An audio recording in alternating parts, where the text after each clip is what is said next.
Welcome one and all to the Chad Show.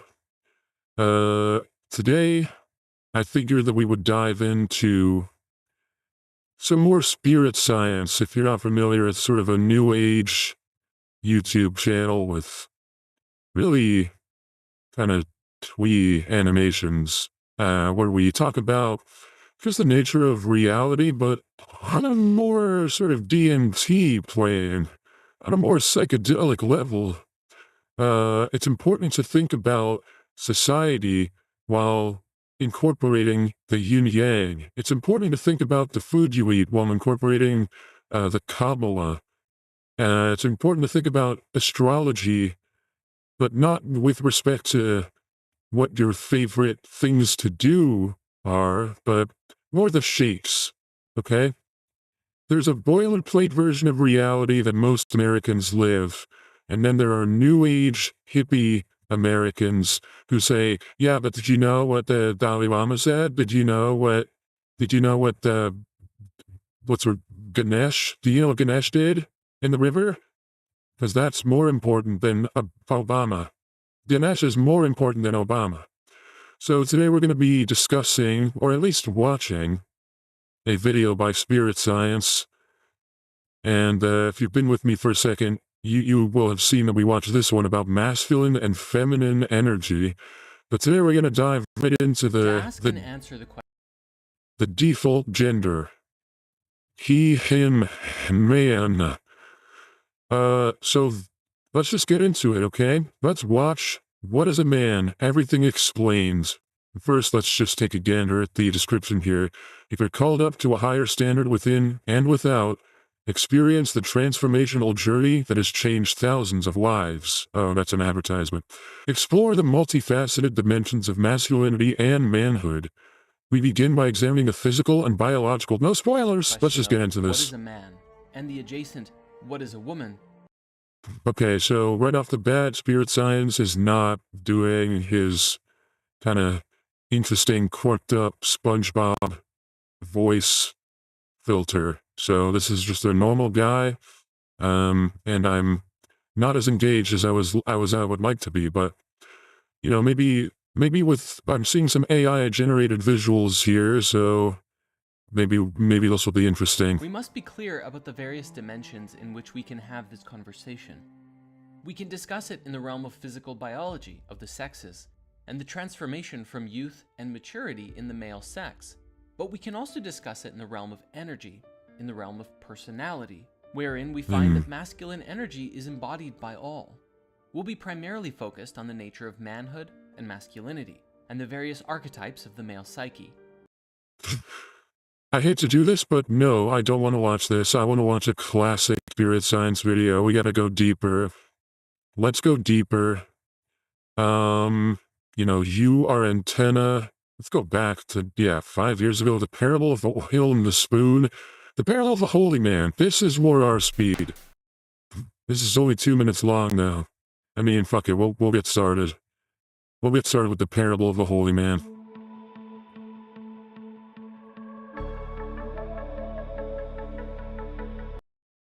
These are all my viewers. This is what it's like watching the Chad Show. This is a pretty nice smattering of the demographic that appreciates my content, and this is sort of what it's like to watch my show, you know? 2 logs around a nice, sparkly campfire, and one guy's got a book. That's my most studious listener here. Yes, he's bald. By the way, I mean, everyone wants to see this at a camp, you know? Little camp hang. Nice fire. 2 chicks. I hope the vibes are good for these 2 women. I hope we're not being too aggro. I hope we're not being too chauvinistic. No, they just gave us the thumbs up. The enthusiastic thumbs up, and their bottom eyelids kind of came up a little bit. They're really enjoying this. We've already got a chatter, lucky us. So multicultural inspiring, they're all decapitated. Yes.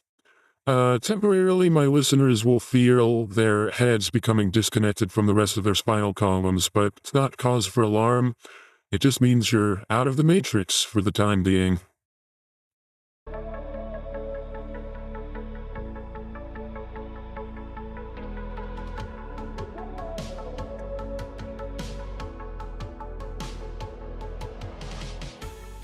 The Yes. Parable of the Holy Man. There once was a small village within a forest of trees. Word started to spread amongst the people that there was a wise holy man who lived in a small house at the top of the mountain. Why do stories always end like this? Like word started to spread that there was someone living in the town. That's a rumor? That's a rumor now? Isn't that just something everyone knows? Your neighbor. One man truly wanted to visit the holy man, to ask him questions and get advice on his own life problems. And so he set out on a long and difficult journey to visit the man. He crossed through forests, mountains, and rivers to seek him out. His journey was very perilous, but eventually he made his way. He upgraded his weapons and his gear. Once he was there, he knocked on the door and waited eagerly. The door swung open and he was greeted by an old servant. He told the servant he traveled all the way there. The servant is the holy man, that's my guess. Holy man. All parables about holy men, all parables period, are just long guy walks into a bar The jokes. servant simply smiled at the man and led him inside the house. As they walked through, I love how also you have to accept the inference that this guy makes that a servant answered the door. If you've seen Empire Strikes Back, you know that Yoda is not just some fucking scummy rat. He's the real wise man. But who told this guy that this is a servant? Why do you assume he's a servant? Because he's old? Aren't you looking for an old guy? Curiously, waiting to see where he would meet the holy man. But before he knew it, the servant opened up the back door and led him outside. Confused, the man turned to the servant and told him again, "Hey, I wanted to see the holy man." "You already have," the old man replied. "Everyone that you meet in your life, even if they appear plain, I want you to see each of them as a wise and holy man. If you do this, whatever problem you brought here today will be solved." Jesus, what a waste of time. This parable teaches us the lesson of don't judge a book by its cover. You know, here's how you improve the story. Sorry, wow, brief. And we will be talking about this one video for the next 45 minutes. Just kidding, we're gonna watch some others, but here's a better version of the holy man story, alright? Man hears that there's a holy man in his village.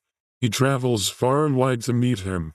He finds a nice, worn down log cabin. Wait, the interior of this place is like a log cabin, right? But on the outside, it's like a Shinto temple. Alright. Wait, this doesn't look like what it was out there. This doesn't look like that. I wanted to see the holy man. But here's how it goes, alright? He goes to the worn down, sort of decrepit house. He walks in, it's empty. No servant to open the door. He's trespassing in a long abandoned building. He shouts, "Holy man!" Echo back into his ears, his own voice, "Holy man!" And then he gets it. He's the holy man. Need a servant to tell you this? You're the fucking holy man. If a servant says, "Did you actually know that everyone's a holy man?" He's still holy mogging you. He's like, "I'm not the holy man," which is exactly what a holy man would say. Fuck off, pussy. Fuck off, pussy man. Alright. I mean, the classic Spirit Science is the human history movie. I'm inclined to click that, but let's go into the most popular ones here. Why did we get rid of the word servant? We didn't. We just replaced it with server. Server. We just have temporary servants, and they ostensibly do not get paid a living wage. So, just a server is just a servant, a person experiencing servitude, if you want to be woke about it. Alright. See here. The keys of our past. The insights of ascension. Alright, let's masters know. Today we're going to be looking at a series of insights from a book called The Celestine Prophecy by author James Redfield. I'm sure many of you have heard of it, if not read it, or perhaps you've seen the movie. The book itself chronicles a man who goes to Peru where he learns about an ancient manuscript that was recently discovered, which shares insights about the process of waking up to a higher consciousness and understanding yourself better. We thought that the book shared very valuable insights for people growing spiritually and consciously, and we'd like to share it with you today. We do recommend checking out this book if you have time, as well as James' other work. But for those of you who don't have the time, here's the abridged version. Open. Yes.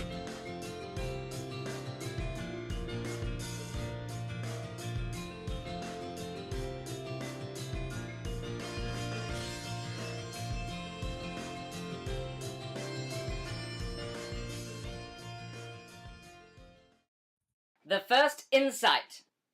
The Wow. first insight reveals that there is a mysterious way in which your life evolves. It talks about how there is something more, something spiritual, operating underneath everything we do. Uh-huh. You haven't lost me yet. There's something else. I mean, this is something like a demon channeler might say too. You open up today's meeting, we're going to be summoning demons. You say, everyone, I just want to let you know that there's something else, something in the room.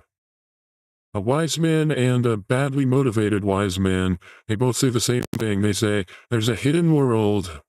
It encourages I guess that's why Christians hate spirituality that isn't Christian, because Christians ought to believe, based on how scared they get of even that insight, even if there's a hidden world, they get so scared of that. So what do they believe? That there's no hidden world. It's all what you get. The world is a big mall, and there's no back rooms. Christians don't believe in the back rooms. one to look at their life in a new way, taking the coincidences in their experiences seriously. People are realizing that these meaningful coincidences in their life are not coincidences at all, but synchronistic events, and following them will start you on your path to spiritual. Schizophrenia. The second insight. The second insight reveals that we are all in the process of constructing a new perception of the world that we live in. The first half of the millennium was controlled by the church, which interpreted spirituality for the people, passed down doctrine, restricted our beliefs, and controlled the avenues of power. It put one in a specific place within society, and humankind at the center of the universe. Who doesn't love this image, In a man? battle of good and evil. These beliefs gave meaning to life, but they were challenged during the Renaissance and Reformation. From there, humans took to science to discover the meaning of life. Of course, science wasn't able to figure it out right off the bat, so in the meantime, we turned our attention to increasing material The TVs and hotel rooms. comfort, while our adventurers and scientists searched for the meaning of life. Now, as we start a new century, we have lost touch with all meaning to life, but have achieved the material comfort that we sought after. People are beginning to wake up and realize the state of the world, and we're beginning to look inward at ourselves. It's time for us to reconnect with life's ultimate purpose. The third insight. What is this? The third insight begins a new view of life. It describes a new understanding of the universe as being made entirely of energy, and not only that, but an energy that responds to how we think. This energy is malleable to human intention, and expectation can be consciously caused to flow out into the world and affect other energy systems. Interactions between energy systems, including humans, involves a blending, depletion, or absorption of energy. The insight teaches how to observe this energy through an enhanced, heightened sensitivity to beauty. Beauty is on the same wavelength as this invisible energy, and by being in tune to the beauty in nature or even in others, we can begin to tune into the energy fields. The insight talks about perceiving auras in a specific way, as seeing energy. Yeah, this isn't very scientific. Well said. Except this is just how, hippies approach science. They say, I don't think the universe is particles, I think it's energies. Okay, well, that's not really a fundamental disagreement. That's the same salad with different dressing. I think it's energies. I actually think it's energies, and I think the energies can take physical forms, and I think that cause and effect is too myopic. I think it's more about, like, you sort of get out what you put into the universe. That's what I believe, not cause and effect. That's all just the same shit. The only difference is the images that we use to talk about this. You can have a heightened awareness to beauty. This is the only difference between a scientist and a hippie. This image. All right? You probably see a collection, you see a stamen and a petal, but I see something that's mysterious and magical. Okay. Beauty is on the same wavelength as this invisible energy, and by being in tune to the beauty in nature or even in others, we can begin to tune into the energy fields. The insight talks about perceiving auras in a specific way, as seeing energy fields around individuals or nature in certain colors. I want to point out that not everyone will see auras and energy fields in the same way. I mean, if you don't live your life with, like, acknowledging that vibes exist, you're still going to live a life where you get from point A to point B, but it's kind of just like, all right, I'll go out on a limb here. This is Eastern philosophy, right? We're going Eastern with this. Western says that we move in a world without vibes, but it's the same sort of roast we do with white people, you know, that they eat bland food, that they don't have seasoning. White people might sprinkle a little bit of salt onto their buttered noodles, but it's not spicy enough. But white people and Western science, whatever it is, there's just a few grains of salt on every day. And it's just, and instead of it being like, whoa, I caught a really nasty aura from that guy on the bus, dude, your mother-in-law has such a bad vibe. Western science is all about every once in a while doing a crime of passion, murdering someone, and then instead of having a recourse during your defense hearing to say, well, Your Honor, they had a horrible vibe, they had a horrible aura, all you can do is go, I'm crazy, I'm weird. All crazy people should be able to say, yeah, I see the world in a different way. But mostly I see the beauty in everything. But when a Western person goes crazy, they instantly become violent because they don't have the tools, they don't have the words, they don't know how to say aura, vibe, and Some beauty. will feel into them, feel what others are emitting by being around them. Some people will see them, but not everyone will see colors either. You might just see a white glow, or you could even see a swirly field, or Okay, you guys listen here. Not everyone will see auras. Sometimes you'll see a white glow or a swirly field. So don't get nothing at all. discouraged. Remember that everything is frequency, and ultimately, it will depend on what frequency you are picking up and tuning into. Only a small part of the electromagnetic spectrum is the colorful aura that is described in the third insight. The fourth insight. The fourth insight points out that we as humans have been unconsciously competing for this particular energy that flows between people. We draw it from each other and protect ourselves from others attempting to draw it from us. This can lead to some nasty interactions in which we humans will age each other in the competition for energy. It's just, it's not seeing an unseen world. It's just describing, it's just what a disagreement looks like. All right, I mean, it's just not weird enough, folks. We have to go deeper. We have to go deeper. We probably do just have to watch the history, the conspiracy of everything. Let's take a visit into the human history movie, right?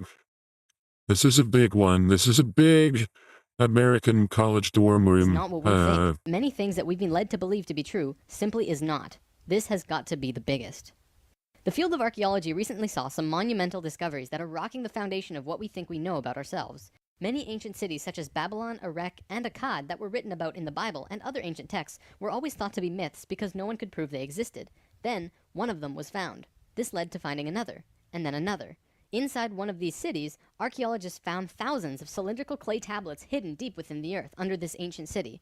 The tablets were completely covered in text, written in cuneiform, and tell an ancient story that spans back over hundreds of thousands of years on this planet, describing the history of the earth and the origins of the human race in great detail.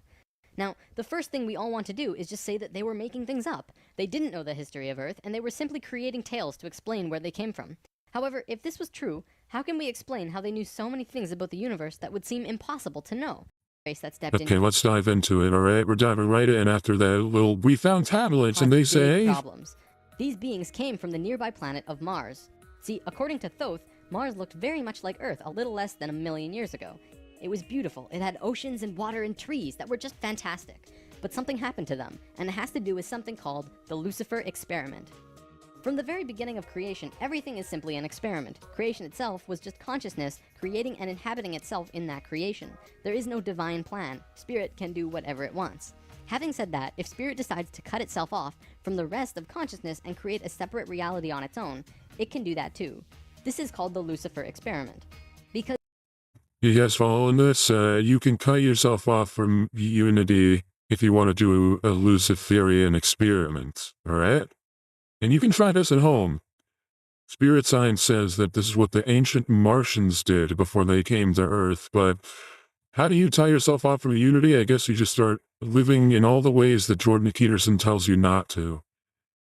It's easy to do the Luciferian experiment. Just do the opposite of whatever Jordan Peterson says, and then you'll maybe float to another The planet. spirit is God. It can do this. There is nothing wrong with that. We've kind of been led to believe that Lucifer is evil and the devil. This just isn't true. Lucifer is just another means of perceiving the reality. It is not a unity perception of oneness, but rather a duality perception of two-ness. There's a flower. Exactly. Making your bed is a way to get in touch with unity, alright? That's why people make their beds in the morning. It connects you to your fellow man. Well, at least it connects you to every other man out there who's currently making his bed. But the slobs, the ones who just kind of crawl out of bed with their comforter and the, what is it called? What's the thing that goes on top of your comforter? Whatever that thing is. All that's just in a fucking crazy double helix. You wander out of bed. You have a Red Bull at noon. Alright? Those people are Lucifer. Okay? That's the kind of shit Lucifer was getting into. And like Spirit Science says, right, there's nothing wrong with that. There's nothing wrong with living like a slob. It's one way to live. In fact, it's an experiment. Flower of life pattern for Lucifer as well, but that's a big topic for another time. Anytime the Lucifer experiment has been attempted in the universe, it always ends in failure. The species will cut itself off from love and will become incredibly male, left-brained. What always ends up happening is that everyone becomes very greedy, there is no compassion for one another, and everyone ends up fighting until they end up killing themselves. More than 1 million years ago, the beings on Mars joined the Lucifer. You know, you hear this all the time too, when people talk about aliens and shit, and they say, well, the likelihood that we'll find intelligent life is quite low because aliens probably discover weapons and they probably blow each other up. Okay, well, what if there's no aliens? You sound like an idiot. What if there's no aliens simply because there's no aliens, not because they blew each other up? Now all you're doing is talking about what you think is going to happen on Earth. You think, well, when we discover weapons, we kill each other, we blow each other up, and it never gets any better.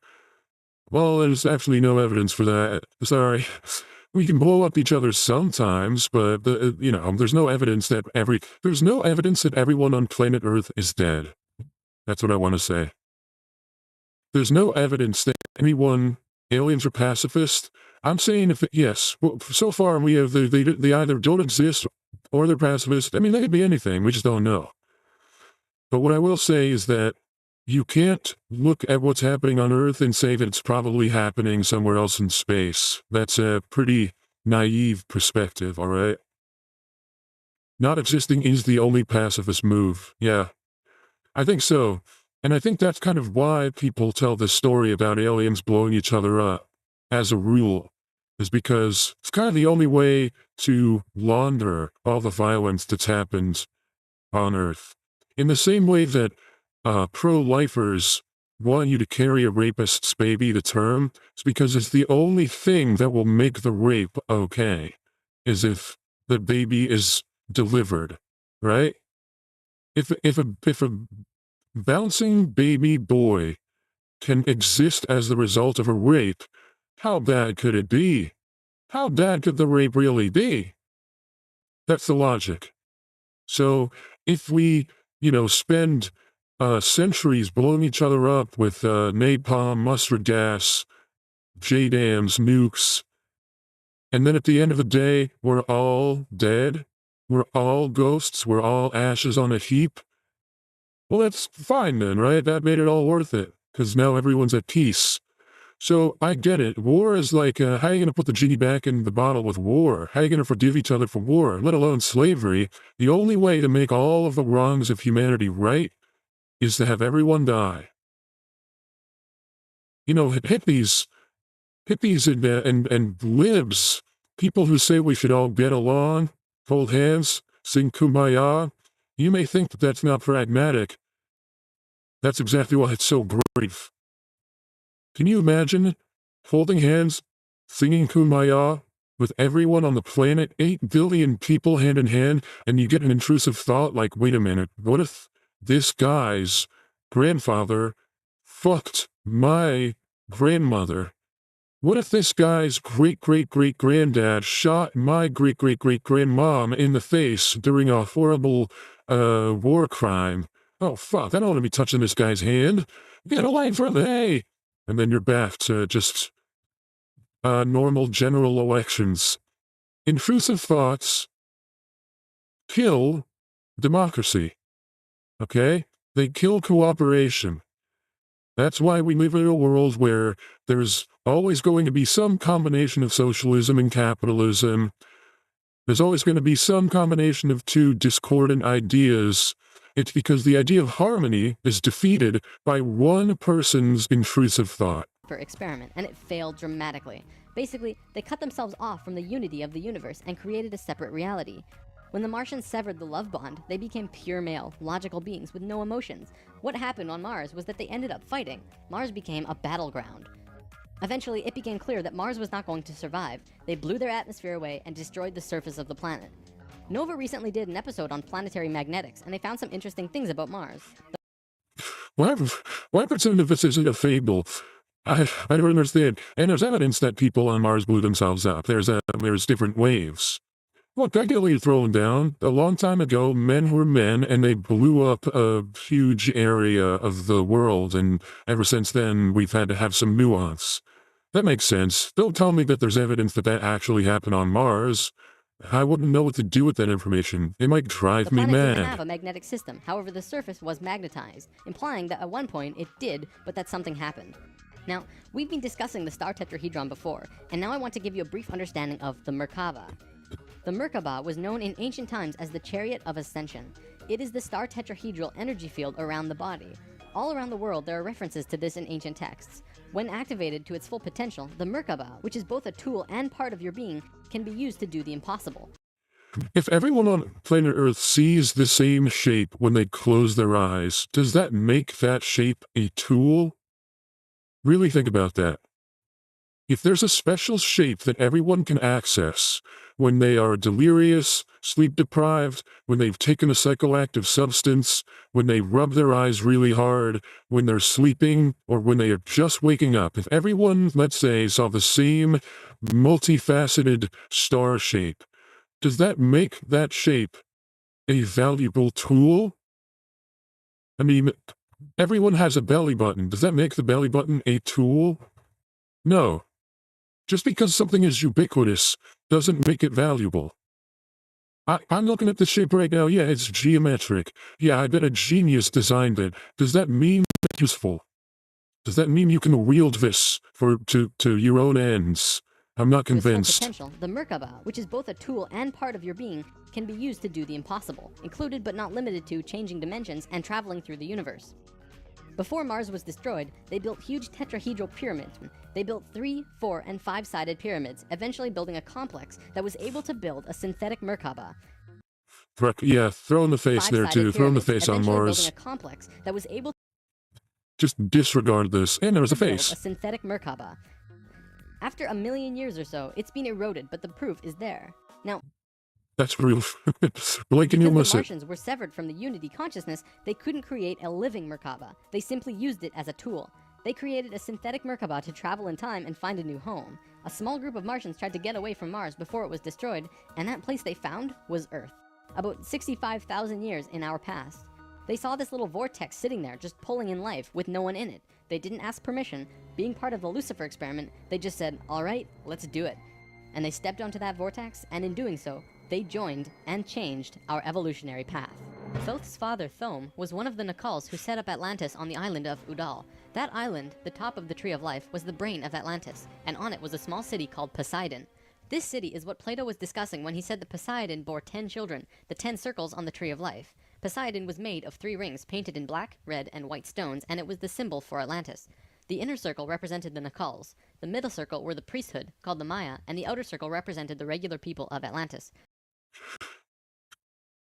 Jordan Peterson, I think he said something like, I don't know what to do with the blood-soaked history of the past, so I just choose to ignore it. That's the best move, okay? We do not have to incorporate the Maya, the Lemurians, the symbol of Atlantis, the Nakals, ancient Egypt, Martians, Jewish mysticism. We do not have to fold that all into one theory of everything. It's fun. It's fun to throw the pieces from Sorry, the pieces from Checkers, the pieces from Monopoly, the pieces from Parcheesi onto a big board for Risk. It's fun to do that if you're 10 or if you're a stoned 28-year-old. Maybe even that is too old. But You can't actually enjoy life when you fold all this. You are a schizophrenic. Period. Are there cool schizophrenic people? Yes. Are there mildly deranged people who can carry on a conversation? Yes. But the fact that this video exists means that no one should be doing their own research anymore, alright? This is enough. This is the Bible for people who don't read the Bible. We'll come back to this down the road. There were Great. only a few thousand Martians who came to Earth through the synthetic Merkaba. The first thing they did when they arrived in Atlantis was try to take over the continent. Let's skip ahead. The reason the Nakals were special wasn't just because of their incredibly high consciousness, making them like guides of Atlantis. They also had achieved what today we call immortality. Let's just say they figured out a way to keep their body healthy and young for as long as they chose, and could choose to pass on whenever they desired it. When reincarnating, they do not suffer the great memory loss that we do when we incarnate. They did it through their expanded consciousness and tantric interdimensional sex meditations. This is how Thoth was a priest king of Atlantis for thousands of years and stayed on Earth until 15 years ago when he gave all of his memories and understanding about sacred geometry to a man named Drunvalo Melchizedek. The Merkaba is formed out of 3 star tetrahedrons overlaid on top of each other. 2 of them are counter-rotating and the third is stationary. When the Merkaba is formed with the unity consciousness, it is formed internally with love. When it is formed externally through the Now describe the simplicity of the shape. 2 of them are counter-rotating. Is this a guide? Can I just try to make a Merkaba right now? I'm pretty sure I can imagine what I'm looking at right now. I'm pretty sure I can imagine one 6-pointed star with another 6-pointed star behind it rotating, another one rotating the other way. Nothing's happening. What do? Do you draw it? Do you draw it? How does it work? Rotating and the third is stationary. When the Merkaba is formed with the unity consciousness, it Oh, you gotta have 2 guys doing it is in a formed room. internally with love. When it is formed externally through the Lucifer experiment, it does not have that love and can become unstable very quickly. The Martians' attempt at controlling the world took place on one of the small islands in the west of Atlantis. This place today is known as the Bermuda Triangle. Damn, this is like Avengers Endgame. This is every single weird thing you've ever heard is coming into the Bible, one at a time. Audience cheers when they realize that it connects to the Bermuda It's a triangle Triangle. because the top of the stationary tetrahedron of the Merkaba is actually sticking out of the water there, which causes a huge electromagnetic imbalance in that area. Many planes and boats have reported to have gone missing there. They just vanish without a We trace. know. The imbalance is multidimensional, and in many cases, these ships and planes have been sucked into different dimensions, never to be seen again. That Merkaba is still there on the seafloor today, but from what I know, it's going to be corrected soon. From what I know, it's going to be corrected soon. You know, you can dish this out whenever you're hanging out with a group of friends. If some doomer comes in your conversation, he says, yeah, actually we're running out of helium. And carbon emissions are about to reach a point of no return. New diseases are getting thawed out in the permafrost of Antarctica. Have you noticed that there's less bugs on your windshield when you drive lately? You know what you can say to nuke the doomer? To put the doomer in his place, you say, well, from what I know, that's going to be corrected pretty soon. Look it up. The Nakals did their best to save Atlantis. They sent most of the lower dimensional beings back, at least as many as they could, and sealed up the dimensional tear.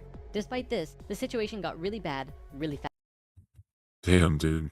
Look at that. Isn't this just true?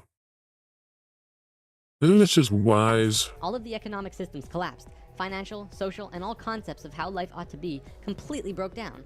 Everyone on Atlantis began getting sick with weird diseases, and the entire continent went into a state of survival. Life was no longer about living. It became about surviving until tomorrow. It was a literal hell on Earth. The Nakals had no idea what to do.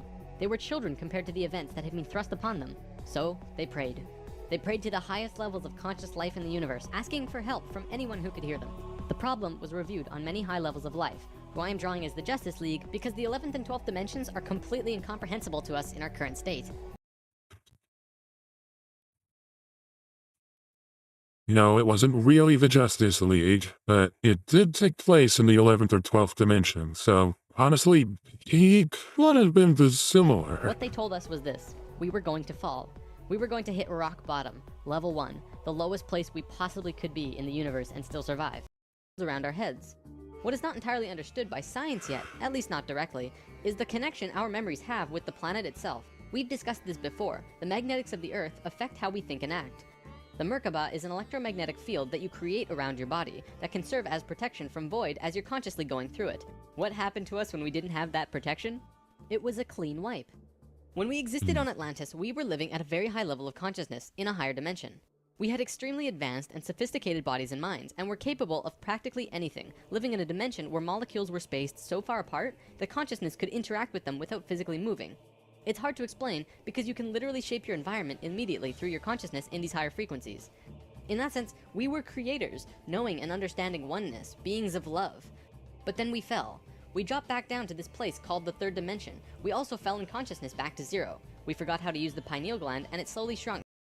Yes, it's a vertical eyeball. All right, I'm overdosing, so let's just see if I can talk to you a little bit about how I think all this went down. I think that this kind of shit comes up, and look, we've all seen explainers for the final level of Scientology. There's got to be countless religions where the idea is that human beings were gods, and then they fell, and then they forgot. I mean, that's Genesis, that's all kinds of shit. We used to be great, and then we forgot, and now life is a series of moments where you remember that you are God. Is that not what I've been saying now on the chat show? Is that not what I've been trying to spit? And look, I don't need to show you funny little pictures. I don't need to invoke the ancient Egyptian gods. I don't need to talk about the Bible. I don't need to talk about Atlantis or the pineal gland. You don't have to know anything about God per se in order to get in touch with that cool part of you. And like I say about God, he doesn't do anything. If you woke up tomorrow and you were God, you'd want to blow your brains out, not because of the precarity of all the power, not because of what omniscience does to the mind, but because it's like waking up a vegetable. It's like waking up brain dead. If you woke up God, it would be like waking up a fucking boulder. Paralyzed. Paralyzed and, yeah, connected to everything, but no life, no vigor, no drive. Okay, you need to eat, you're hungry, you need a job to buy food, you want to fuck, and if you can't fuck, you want to masturbate, but you don't want to masturbate and feel guilty about it. Okay, do all of those things whenever you possibly can. Hope that one day, like I just said, I hear they're actually working on that. You're not getting a decent living wage at your job. Just pretending you read an article that says one day you're going to get paid a living wage, or maybe your children will. That's what we're all doing here. That you can't convince anyone to live in a certain way. Everyone is already living the way that you would ask them to live, all right?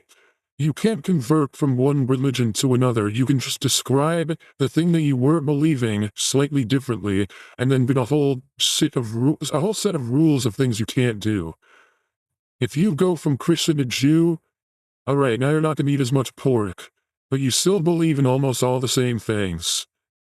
You go from Hindu to Zoroastrian, I don't know what either of those people believe, but I'm sure you're just going to be eating slightly different foods.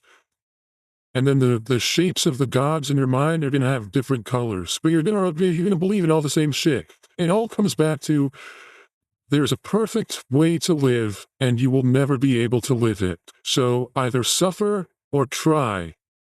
Those are the two options.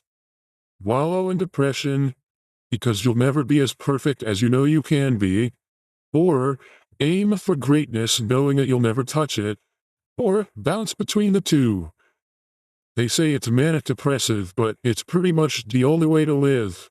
Have highs and have lows. Good days and bad days. If you think I'm saying anything religious in this moment, I am. Good days and bad days, yeah. Well, try again next time. Better luck next time. That's prayer. Saying better luck next time is a form of prayer. What else? I mean, can we go even deeper to this? Do you really need to believe that millions and millions of years ago that there was a group of angels Do you really need to believe that? A ton of people, ton of technically intelligent people, technically educated people believe in auras and vibes. Alright? If you believe in that, you believe in angels and demons. You believe it, and if you believe in angels and demons, you believe in God and the devil. If you believe that someone has a weird vibe, you believe in God and the devil, and heaven and hell. These aren't places, they're not places that you go when you die, they're logical certainties once you start to prioritize things in your life, and once you start to notice things that you would feel embarrassed for bringing up. Hey, I had a dream about you last night where you were cheating on me. Alright, you believe in hell. You believe in hell and the devil, you believe in pitchforks and fairy dust. You believe in everything. Everything. If you are a practical Reddit atheist who would kill yourself before you believe in God, or the devil, or heaven, or hell, if you only believe in atoms and dinosaurs, and then someone corners you, and then you say something, they ask you, well, what about the quantum field? What about relativity and bending space? What about the twin paradox? All of a sudden you're another fucking hippie freak who believes in the devil. Do I believe in sin? I don't. Look, I know what you're asking. I'll try to answer it, but seriously, what does that mean? Do I believe you can be bad? I believe that people can do things that they know are not right to do. If that's what sinning is, then yes, I believe in sin. What happens when someone does something that you think is wrong, but they don't think it's wrong? Well, then you're just in law and order. Now you think someone broke a law. Now you have to prosecute them. Does sin have to come up? Will you be punished by something other than your fellow man if you do something wrong? Do I believe in bad luck? Or karma? I don't know. I think sometimes evil people get what they want forever and they never see justice. And sometimes I think good people get killed by a drunk driver or shot by an evil guy. So I don't know. You can believe in sin, but I promise you're gonna pull a muscle believing in it because the world does not act in accordance with sin or the badness of sin. I only believe in things that the silent earth believes in. Alright? I thought only bad people get killed by drunk drivers. You can believe that. I mean, that is one coherent way to believe in sin. But are drunk drivers sinning when they kill someone? Where are you from? Where are you from? I don't know. I don't know what kind of question that is. I don't know what kind of question that is. You know, if I'm driving and I'm hammered. If I'm driving around and I'm hammered and I kill someone, it is kind of an interesting philosophical experiment, you know? The drunk driver technically did something wrong, because we all agree drunk driving is bad, but the drunk driver survives, and the innocent victim gets punished. The only way to make sense of anything is to say, okay, well, one of them's going to heaven and one of them's going to hell. But one's going to heaven and one's going to hell. Ha. Heaven and hell are, they're as Reddit as anything. They're as much of a gotcha. Karma, I mean, talking about karma, upvotes, downvotes. You may have platformed a dangerous idea, but you will get downvoted. You will get downvoted. Maybe not in this life, but in the next. Someone just said, frankly, what is the point of prisons? I mean, think about that.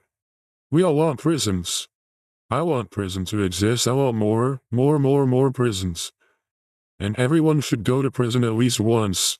The fact that some people go their whole lives without ever going to prison is crazy, because every person has done the worst thing they've ever done.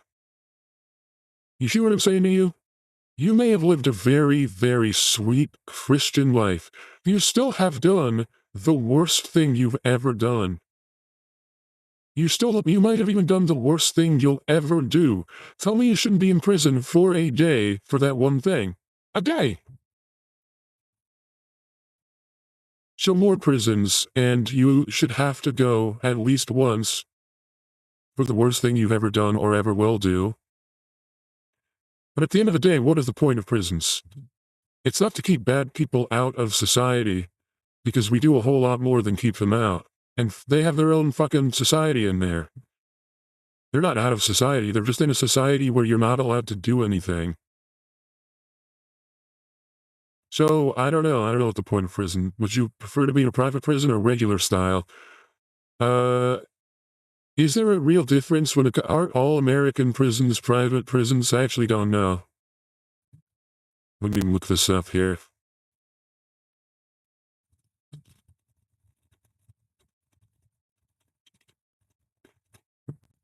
Some of them. Oh, no, only 8%. Well, yeah, shit.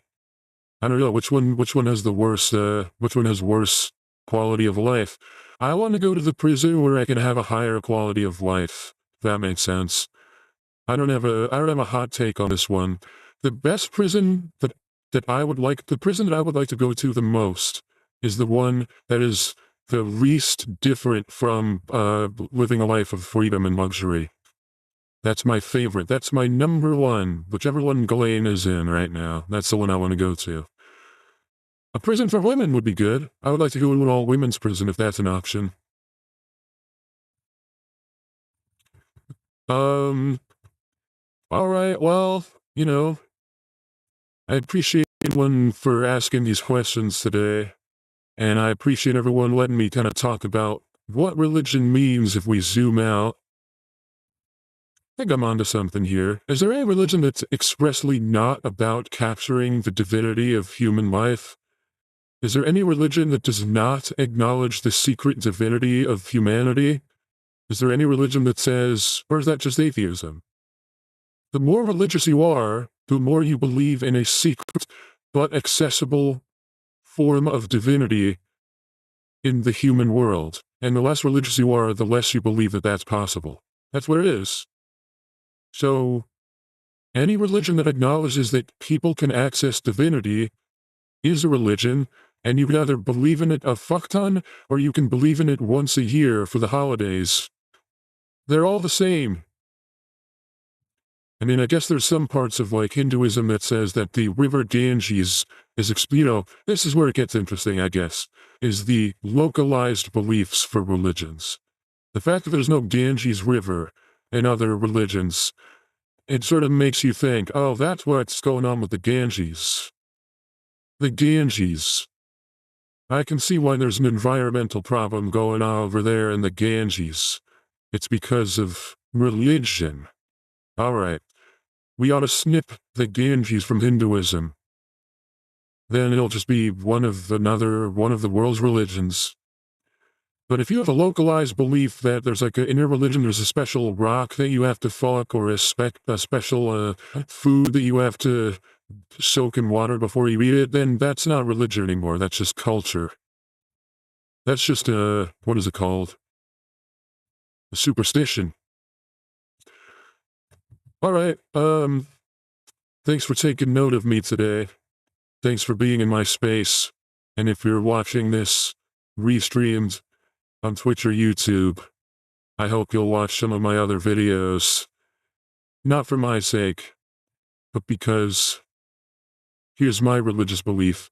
If you're doing something and you haven't stopped doing it, continue doing it for as long as you possibly can. Alright? Everything should be an adventure. And if you're watching me right now, you're at the beginning of a long adventure. And guess what? I'm not the holy man. I'm just the holy man's servant. You walked into my crib. I took you straight to the backyard. I showed you a few rocks and bugs. And you said, fuck man, when does this get interesting? And I said, it was all along. So enjoy the rest of your week if you can. If you can't, then I admire your pragmatism.